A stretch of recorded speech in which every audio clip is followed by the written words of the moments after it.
आज Doubtnut app download करें। Doubtnut पर अपने सभी गणित, रसायन विज्ञान, भौतिक विज्ञान और जीव विज्ञान के डाउट्स का करो सफाया। बस प्रश्न की फोटो खींचो, एक ही प्रश्न को क्रॉप करो और तुरंत वीडियो सोल्यूशन पाओ। अभी डाउनलोड करें। हेलो दोस्तों, प्रश्न है यदि समाकलन x की घात 5 गुणे e की घात -4 x की घात 3 dx बराबर है 1/48 गुणे e की घात -4 गुणे x की घात 3 fx प्लस c, जहाँ c क्या है, एक समाकलन अचर है, समाकलन स्थिरांक है, तो हमको बताना है fx का मान क्या है। 4 विकल्प दिए, कौन सा सही है बताना है। तो सबसे पहले यहाँ पे हम लिखें, ठीक है, ये समाकलन जो हम निकालेंगे ये इसके बराबर है। तो सबसे पहले इस समाकलन को हल कर लेते हैं। तो मान लेते हैं, माना I बराबर समाकलन x की घात 5 गुणे e की घात -4 x की घात 3 dx। अब यहाँ पे हम क्या करते हैं, इसको ऐसे लिख सकते हैं, x की घात 5 को मैं क्या लिख सकता हूँ, x की घात 2 गुणे x की घात 3 लिख सकते हैं। आधार समान है, घातें जुड़ जाएंगी, तो 2 3 5, तो x की घात 5। तो यहाँ से मैं लिख सकता हूँ इसको, x की घात 2 गुणे x की घात 3 गुणे e की घात -4 गुणे x की घात 3 dx। अब यहाँ पे मैं क्या करता हूँ, ये जो घात में लिखा है -4 गुणे x की घात 3, इसको मैं t मान लेता हूँ और x के सापेक्ष क्या करता हूँ, अवकलन। तो x के सापेक्ष जब अवकलन करेंगे तो यहाँ पे देखो -4 बाहर। अब हमको पता है x की घात n का अवकलन क्या होता है, x के सापेक्ष n गुणे x की घात -1, ठीक है। तो x की घात 3 का क्या हो जाएगा, 3 गुणे x की घात 2 बराबर इधर क्या आ जाएगा, dt बटे dx।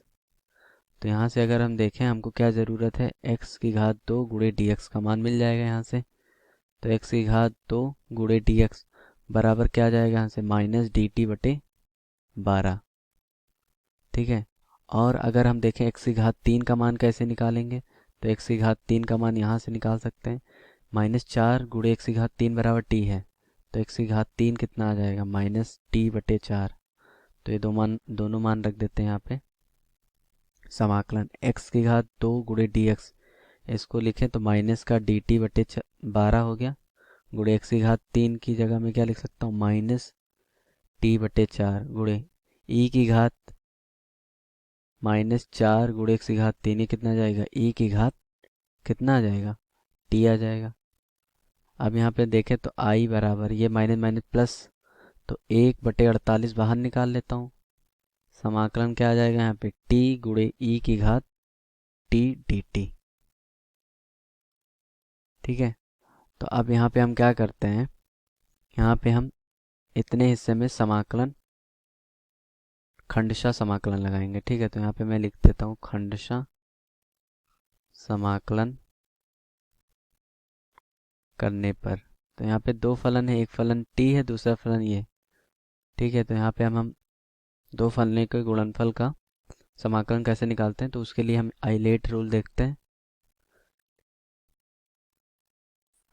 मतलब हम क्या करेंगे, यहाँ पे आइलेट रूल देखें तो t क्या है, यहाँ पे क्या है हमारा, बीजगणितीय फलन अलजेब्रा है, और e की घात t क्या है, चरघातांकीय फलन। तो ये वाले को मैं, जो अलजेब्रा वाला है t है, इसको मैं पहला फलन मान लेता हूँ और इसको मैं क्या मान लेता हूँ, दूसरा फलन, ठीक है।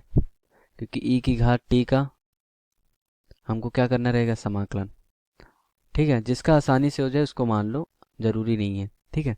तो अब यहाँ पे हम देखें तो ये हम रूल लगा के देखते हैं यहाँ पे, तो i बराबर 1/48। अब यहाँ पे हम सूत्र अगर देखें, fx गुणे gx dx, तो यहाँ पे अगर ये प्रथम फलन है, ये दूसरा फलन, तो fx बाहर, समाकलन किसका, gx का। फिर आता है माइनस, यहाँ पे लिखेंगे समाकलन, प्रथम फलन का क्या करेंगे, अवकलन। फिर दूसरे फलन का क्या करेंगे, समाकलन, ठीक है। और इन दोनों के गुणनफल का पुनः क्या होगा, समाकलन। तो यहाँ पे हम देखें, पहला फलन है t, तो इसको ऐसे ही लिख दिया, समाकलन आएगा e की घात t dt, ठीक है, माइनस समाकलन लिखेंगे। अब यहाँ पे प्रथम फलन t है, t का, अब हम करेंगे अवकलन किसके सापेक्ष, t के सापेक्ष, गुणे दूसरा फलन है e की घात t, इसका समाकलन, अब इन दोनों के गुणनफल का पुनः समाकलन।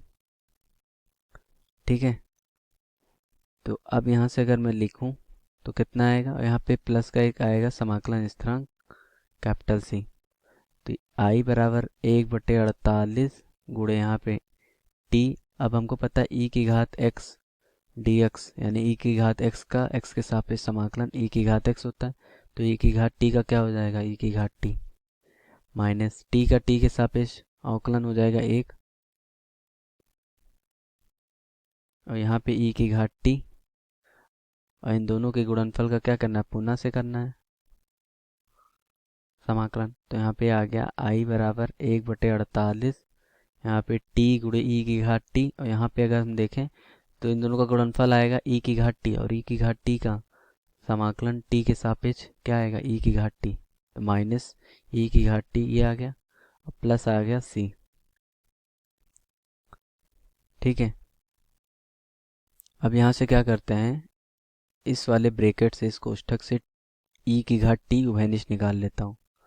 तो I बराबर 1/48, यहाँ से t माइनस 1 गुणे e की घात t आ गया प्लस c।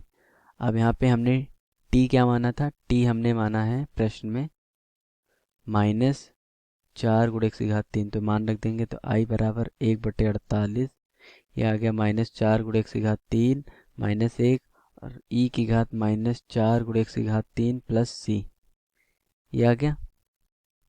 और ये मान जो आया है, अगर हम देखें यहाँ पे, ये किसके बराबर दिया था, इसके बराबर है। तो यहाँ पे मैं लिखूंगा प्रश्नानुसार।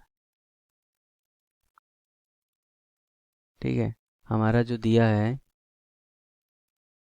समाकलन x की घात 5 गुणे e की घात -4 गुणे x की घात 3 dx बराबर किसके है, 1/48 e की घात -4 गुणे x की घात 3 fx और प्लस का c, ये दिया है। और ये जो मान आया है ये i के बराबर है, इतना जो हल किया इतना है, इसको लिख लेता हूँ 1/48 e की घात -4 गुणे x की घात 3, और यहाँ पे हम देखें ये क्या है, -4 गुणे x की घात 3 माइनस 1 प्लस c, बराबर है ये इसके। तो यहाँ पे अगर हम तुलना करें तो तुलना करने पे हमको fx का मान क्या मिलेगा, fx बराबर ये मिल जाएगा -4 गुणे x की घात 3 माइनस 1।